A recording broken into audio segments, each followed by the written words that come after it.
좌우에 계신 분들에게 말씀으로 은혜 받으십시오 하고 축복하십시다. 자, 오늘은 사도 바울이 빌립보 교회 성도들에게 나를 본받으라 하는 이 말씀을 가지고 함께 은혜를 우리가 받고자 합니다. 우리가 상식적으로 보면 너 나를 본받아 라고 이야기할 때는 내가 어떤 사람이에요? 완벽한 거예요. 완전한 자예요. 네가 나처럼만 하면 성공해, 이런 의미로 나를 본받으라 라는 말로 사용을 합니다. 근데 오늘 사도 바울이 나를 본받으라 라고 하는 것이 사도 바울이 완벽하기 때문에 나를 본받으라 라고 말한 것이 아니에요. 그래서 우리가 지난주에 16절까지 이미 봤는데 제가 16절을 소개한 것은 이 16절이 나를 본받으라 라고 하는 이 말을 이해하는 데 굉장히 중요한 열쇠를 가지고 있습니다. 빌립보서 강의를 시작하면서 빌립보 도시가 형성된 어떤 문화적인 그 배경을 말씀드렸는데 여러분 기억하실 겁니다. 빌립보 도시는 야만인들이 정말 판을 치는 죄악이 만연한 그런 곳이었습니다. 한마디로 말하면 법보다 주먹이 가까운 정말 윤리와 도덕이 없고 질서가 없는 그런 지역인데 로마가 거기를 점령한 후에 이 도시를 국가적인 차원에서 로마화 시키기 위해 퇴역 장군이었던 그 옥타미아누스라고 하는 장군을 파송을 하게 됩니다. 그리고 다른 장교들, 아주 인텔리더들이 이곳에 이주를 해서 이 도시를 우리가 로마화 시키자, 로마의 어떤 정신과 로마의 문화를 이곳에 우리가 뿌리를 내리자. 그래서 그들이 얼마나 노력했으면, 여러분 한 도시가 변화되는데 한 세대 30년 40년 가지고 되겠습니까? 근데 이 사람들은요, 이들의 헌신으로 한 3, 40년 만에 완전히 이 빌립보 도시가 로마화 되어버렸어요. 그래서 이 빌립보 도시에 사는 사람들이 가장 잘 이해할 수 있는 군사적 용어가 가끔씩 등장한다라고 말씀을 드렸습니다. 이건 군인 용어가 아니면, 그 문화가 아니면 이해할 수 없는 그런 단어라는 거예요. 그런 의미를 가지고 16절을 한번 보십시오. 오직 우리가 어디까지 이르렀든지 그대로 행할 것이라.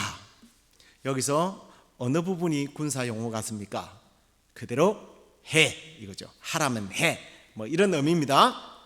근데 이제 이 말은 굉장히 의미가 있어요. 오늘 이제 현충일이고 이러니까 군대 얘기를 해도 괜찮을 것 같아요. 여자분들이 군대 얘기만 하면 귀를 막는다고 그러는데 현충일이니까 내일이 여러분 잘 들으세요. 이 말은 주로 군인들이요, 이런 말 들어보셨습니까? 사열, 열병, 제식훈련 이런 거 들어보셨습니까? 예, 이걸 할 때 사용하는 언어들이에요. 이 제식훈련을 왜 하느냐? 하나가 되자는 거예요. 사실은 통일성입니다. 그 다음에 군대의 절도와 어떤 규율을 익혀서 그 사회에서 하던 이렇게 짝다리 짓고 이러던 분위기를 완전히 없애고 딱 군인다운 기백을 보이기 위해서 이 제식훈련이라는 걸 하게 돼요. 자, 그러면 이제 우리 김홍균 장로님처럼 키가 크신 분들에게 김병장 기준! 이러면 우리 사회에서, 학교에서는 작은 학생이 맨 앞에 서잖아요. 군대는 큰 사람이 앞에 섭니다. 기준! 이러면 자, 김홍균 병장을 중심으로 해서 4열종대, 5열종대로 해쳐 모여! 그러면 그 뒤로 이렇게 쫙 모입니다. 근데 5와 열을 맞춰 이러면 이게 마치 바둑판처럼 딱딱 질서정연하게 모이라는 거예요. 이게 무슨 의미인지 잘 모를 텐데 이제 그걸 해서 열병이라고 하는 것을 합니다. 그게 이제 제가 여러분들이 옛날에 한국에 보면 국군의 날 되면 탁 이러면서 행군하죠. 바로 그거예요. 그 행진을 하는 건데 장교들이 이렇게 모으게 되면 이제 특별한 행사가 되면 열병식이라는 게 해요. 그게 이제 이렇게 단상이 이렇게 있으면 거기에 사단장과 그리고 뭐 초대된 손님들이 많이 와 있어요. 제가 이제 우리 부대 이야기를 할게요. 제가 있었던 부대는 소위 말하는 방위 아저씨들이 4주 동안 훈련을 받아요. 그 훈련이 끝나고 나면 퇴소식이라는 걸 합니다. 그러면 우리 이제 정예 부대의 현역들이 아주 멋있게 생긴 군인들 한 팀이 먼저 이제 앞장서고, 그 다음에 이제 방위들 훈련 받은 한 200명 되는 그 방위 아저씨들이 이제 열병식을 해서 오와 열을 딱 맞춰서 서고 이렇게 해서 행진을 하는 거예요. 하는데 저희가 이제 그 부대를 맡고 있었기 때문에 마지막에 부탁하는 게 뭐냐면, 야, 잘 들어. 오늘 이 열병식을 하는데 받들어 총 하는데 이 기준점이 되는 기수들과 앞을 바라보고 그 다음에 받들어 총 하면 고개를 확 돌려가지고, 아유, 이 사단장 쪽을 보게 돼 있거든요. 이렇게 보고 오른쪽에 라인을 보고 똑같이 걸어가. 안 하면 죽어, 뭐 협박까지 합니다. 그러면서 하는 말이 뭐냐면, 혹시 너희들 오늘 부모님 왔다, 그것까지는 괜찮은데 애인이 왔다고 해가지고 애인을 찾느라고 이 기준점을 바라보지 않고 딴 데 보면 난리나, 그거 보면 죽어, 뭐 이러면서 협박을 해요. 그런데 꼭 개중에 몇 명들이요, 별로 애인도 예쁘지도 않는데 받들어 총에도 총성 해놔놓고 가다가 자기 애인 찾느라고 이러다가 막 줄이 삐딱삐딱 해지고 난리가 나요. 그러면 그날 이제 소위 속된 말로 개망신을 하는 거예요. 그리고 이제 전부 다 우리 조교들, 우리 부대가 그 모든 원망의 잔소리를 듣게 돼 있어요. 우리 조교들 빠따 한 번씩 맞고요, 잘못 훈련시켰다고. 여기서 기준 있죠. 이 기준, 이게 그대로 행하라는 뜻이에요. 아니, 그리고 나를 본받으라 할 때 바로 이 기준이라고 하는 사람이 본이 되는 기수를 말하는 거예요. 이 사람만 보고 가라는 거예요. 그 깃발 든 사람만 보고 가라는 거예요. 앞에 있는 사람 머리만 보고 가라는 거예요. 군대는 큰 사람부터 쓴다고 그랬죠. 커야 잘 보이니까. 그 뒤통수만 보고 가라는 얘기가, 너희는 나를 본받으라, 그대로 행해라 라는 말이에요. 그래서 요즘에는 뭐 통신으로 전쟁을 하지만 옛날에는 그 수신호 깃발을 가지고 합니다. 그 기수가 앞으로 돌격을 하면 다 그 깃발만 보고 돌격하는 거예요. 이게 그대로 행하라, 나를 본받으라라는 말이에요. 그런데 사도 바울은 앞에 제가 말씀드렸지만 나를 본받으라는 것이 내가 완벽해서 나를 보라는 게 아니라고 그랬죠. 다른 서신서에 보면 이 사도 바울이 자기를 본받으라고 할 때에 그 앞에 누군가를 또 언급을 합니다. 그게 누구예요? 고린도전서 11장 1절 말씀을 보십시오. 내가 그리스도를 본받는 자 된 것 같이 너희는 나를 본받는 자가 되라. 내가 예수님의 뒤통수만 보고 예수님 든 깃발만 보고 앞으로 가는 것처럼 너희들 나를 뒤따라 가자라는 말이에요. 예수님만 바라보고 줄을 맞춰서 예수님만 보고 그냥 쫓아가자라는 거예요. 그렇지만 한편으로 사도 바울의 입장에 있어서는 나를 본받는다는 게 얼마나 부담스러운 말입니까? 자기가 흔들리면 다른 사람들이 다 흔들린다는 거예요. 그래서 흔들리지 않도록 푯대를 보고 쭉 가겠다는 거예요. 그렇지만 사도 바울이 여기서 중심은 누구예요? 예수 그리스도를 바라보라. 예수 그리스도를 바라봐야 된다. 그 외에 다른 믿음의 선배들과 함께 가야 된다. 그런데 실제로 이 말씀을 쭉 보니까요, 나를 본받으라라는 의미가 다른 의미가 있더라고요. 그게 뭐냐면 함께라는 의미를 가지고 있어요. 앞에 말했죠. 그 사열을 하고 쫙 이렇게 멋있게 걸어가는데 혼자가 아니라 함께, 마치 한 사람이 팔을 들고 다리를 들고 격려를 하는 것처럼, 한 사람이 서 있는 것처럼 함께라는 의미가 있는 거죠. 함께 가기 위해서 기술을 바라보고 기준점이 되는 사람을 바라보고 가는 것처럼 함께라는 의미를 담고 있습니다. 그래서 17절을 보십시오. 형제들아, 너희는 함께 나를 본받으라. 그리고 너희가 우리를 본받은 것처럼 그와 같이 행하는 자들을 눈여겨보라. 자기만 보라는 게 아니에요. 주위 사람들도 보라는 거예요. 근데 여기서 본받아야 할 사람들이 또 있다라는 거죠. 그게 누구예요? 바로 그곳에서 목회하고 있는 디모데 같은 사람, 그리고 자기를 위해서 정말 그 800마일이나 먼 곳에 헌금을 가지고 와서 풍토병에 걸려서 다 죽어가면서도 끝까지 바울을 위해서 헌신했던 에바브로 디도와 같은 사람들, 그런 사람들 뒤통수만 보고 가라, 이게 아니라 함께 가라. 바로 그 사람들이 예수 그리스도를 바라보면서 전진하고 있기 때문에 너희들도 그들과 함께 가라. 이게 바로 사도 바울이 지금 얘기하고 있는 나를 본받으라고 하는 실제적인 의미입니다. 그런데 이 질서의 문제, 나를 본받으라고 하는 이 문제가 질서나 어떤 함께라는 의미라는 사실을 망각해버리고, 앞에도 말했죠, 자꾸 이렇게 눈을 돌리는 사람이 있단 말이에요.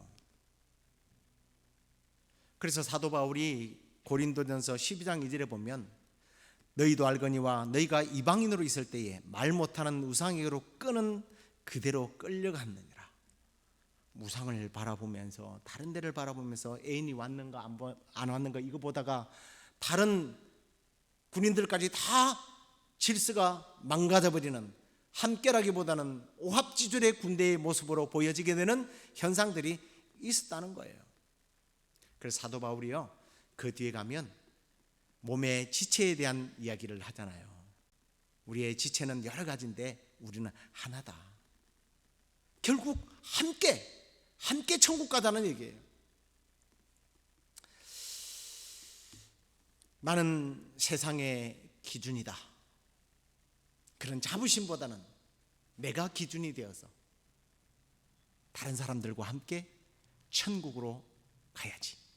이게 사도 바울이 오늘 말하고자 하는 핵심인 거예요. 우리 대장 예수 그리스도만 바라보며 앞으로 갓 하고 출발했는데 우상을 바라보고 세상의 즐거움을 바라보고 뭐가 있나 이리저리 방황하게 되면 나뿐만 아니라 다른 믿음의 후배들까지도 결국 흔들려서 우리 교회 공동체가, 하나님의 지체들이 흔들릴 수 있다는 거예요. 사랑하는 성도 여러분, 나는 기준이다, 이 사명을 잊지 말고 나로 인하여 우리 가정이 세워지고 우리 교회가 세워지고 이 사회 국가가 흔들리지 않고 세워지고, 그래야 표대가 되신 예수 그리스도를 바라보며 천국을 향해 가는 저와 여러분 되기를 주의 이름으로 축원합니다. 자, 이렇게 자신이 기준이 되어서 천국을 향해 함께 행전을 해가는데 안타깝게도 그러지 못한 빌립보 교회 성도들에게 사도 바울이 오늘 이제 이후로 보면 지적하는 것을 보게 됩니다. 하나의식이 깨어져 버렸어요. 자, 이 하나의식이 깨어져 버린 사람들, 그런 사람들이 어떤 사람들인지, 또 누구를 보고 그렇게 되었는지, 그게 이제 18절 이후에 나오는 말이에요. 18절 말씀을 한번 이제 올려만 놓으시기 바랍니다. 오늘 사도 바울이 빌립보 교회에 그런 일이 발생되었는데 사도 바울이 얼마나 이게 안타까운지 막 눈물을 흘리면서 제발 좀 정신 좀 차리라 그러면서 너희들이 지금 눈을 돌리고 있는 그 사람들이 누구인지를 이야기하고 있는 거예요. 그 사람들이 어떤 사람이에요? 그리스도와 원수된 사람들이라고 그래요. 이게 누구를 말하느냐 하면 지난번에 함께 살펴봤던 이 할례주의자들입니다. 율법주의자들이죠. 할례를 받아야 구원받는다. 아니, 예수를 믿어야지. 하지만 할례도 안 받은 것들이 무슨 천국을 가? 그래서 자꾸 할례를 강요하는 자들입니다. 누가 나를 어떻게 볼 것인가? 아니면 형식적 신앙, 유대주의자들, 이런 사람들을 바라보았다는 거예요. 그래서 예수 그리스도의 십자가의 구원의 이 놀라운 섭리가 없어지게 되니까 그리스도와 원수된 자들이죠. 그리고 그들을 바라보지 말아야 할 이유가 바로 19절에 보면 저희의 마침은 멸망이요 그랬어요. 지금 이들이 행진을 열심히 하고 가는데 그들의 종착지가 어디예요? 지옥이라는 거예요. 그들의 기준점을 바라보면서 그들의 뒤통수를 바라보면서 그들이 든 깃발을 들고 가면 쫓아가면 결국은 지옥으로 가는 거예요. 그 다음에 저희의 신은 배욕을 했습니다. 이게 무슨 말이냐면 이 신은 위장이라는 말이에요. 먹는 것을 즐기는, 먹고 마시는 것을 즐기는 것을 좋아하는 사람이에요. 고린도 교회가 그랬거든요. 먹고 마시는 문제 때문에 교회가 막 분란이 일어나고 싸우고 다투고 이랬습니다. 분파가 일어났습니다. 뭐 제사 음식을 먹는 게 맞냐 안 먹는 게 맞냐, 이 음식은 먹어야 된다 말아야 된다. 하여튼 이 먹는 문제가 한국 사람들 참 예민하잖아요. 교회가 예배를 마치면 밥을 먹어야 된다 하는 사람이 있고 먹지 말아야 한다 하는 사람들이 있고, 이것 때문에 파가 갈리는 거예요. 그 먹지 않은 사람은 위장이 더 중요하다고 그러는 거고, 또 먹지 말아야 하는 사람, 안 먹어도 된다는 사람은 뭐 위장 뭐 맨날 먹고 다이어트도 하는데 무슨 음식이 필요하냐, 뭐 이런 사람이 있고. 근데 문제는 서로가 양보되고 조율이 되면 되는데 이게 싸움이 일어난 거예요. 그 사람들이 그런 일을 하고 있는데 너도 등달아서 먹고 마시는 일에 뭐 그렇게 예민하냐, 이런 의미이기도 하죠. 그 다음에 그 영광이 저희의 부끄러움에 있다라고 이야기를 합니다. 계속 말씀을 띄워놔 주세요. 이게 이제 그들의 문화를 알아야 되는데요. 영광이 부끄러움이다. 이게 좀 18세 버전이긴 합니다. 빌립보 교회의 문제가 뭐냐면 완전한 이방인과 그리고 완전한 유대인과 이방인이 회심을 해서 이제 유대인이 된 사람들이 있어요. 근데 그 사람들은 뭐로 표시가 나요? 할례예요. 근데 옷을 입고 다니면 누가 할례를 받았는지 안 받았는지 어떻게 합니까? 근데 로마화 되었다고 그랬죠, 빌립보가.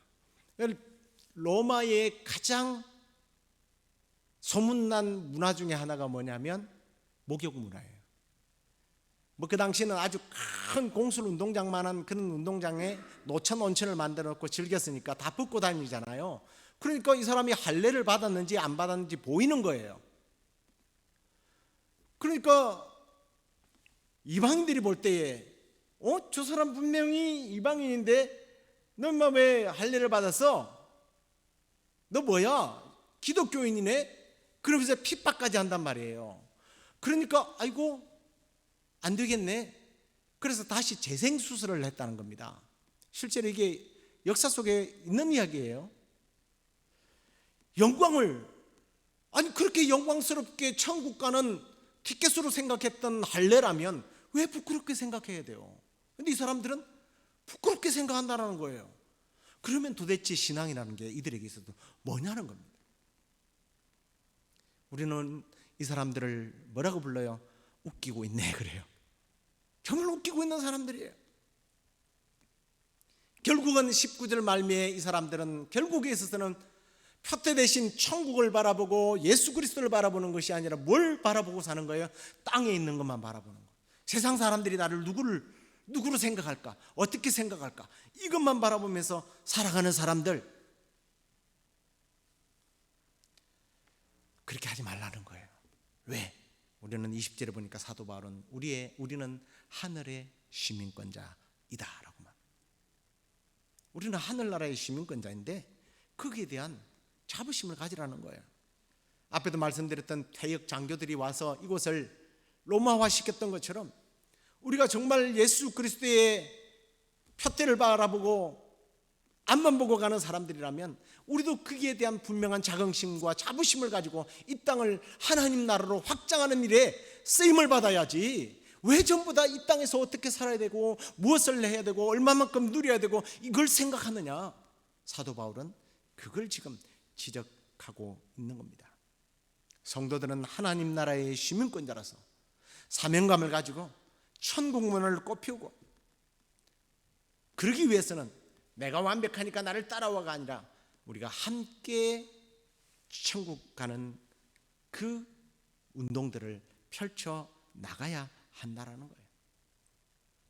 그런데 오늘 우리의 모습은 어떻습니까? 이 세상이라고 하는 야만인들이 살고 있는 이곳에 우리가 파견된 하나님의 군사들 아닙니까? 하나님 나라의 시민권자들이에요. 내가 머무는 가정, 직장, 이 사회 속에 하늘 문화를 만들어 가고 있느냐? 아니면 세상 사람들과 전혀 다를 바가 없는, 뭔가 다르다는 표시를 내고 다니면 창피를 당했던 그 문화처럼, 그 빌립보 교회 문화처럼, 그래서 예수 안 믿는 사람들처럼 보여지려고 했던 이 부끄러운 사람들처럼 내가 혹시 그러고 다니지는 않았는지, 오늘 우리 이 말씀을 통해서 우리 자신들을 한번 뒤돌아 보아야 합니다. 말씀을 맺겠습니다. 오늘 저와 여러분의 삶을 지치게 하는, 그리고 넘어지게 하는, 실패케 하는 함정들이 이 땅에는 너무나 많아요. 내가 고개를 돌리는 순간 우리는 그 함정에, 그 태클에 걸려서 넘어지게 되어 있어요. 우리는 깃발을 높이 드신 예수 그리스도만 바라보면서, 그리고 나만이 아니라 내 주위에 있는 사람들과 함께 걸어가면서 우리가 스쳐 지나간 곳마다 하나님 나라의 문화가 꽃피우고 예수 그리스도의 향기가 넘쳐나고,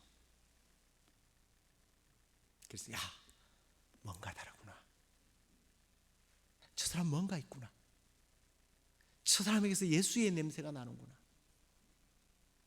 저 사람이야말로 하늘 시민권자구나. 이런 존경과 이런 본받고자 하는 마음을 발생시키는 저와 여러분의 삶이 되기를 주 예수 그리스도의 이름으로 축원합니다.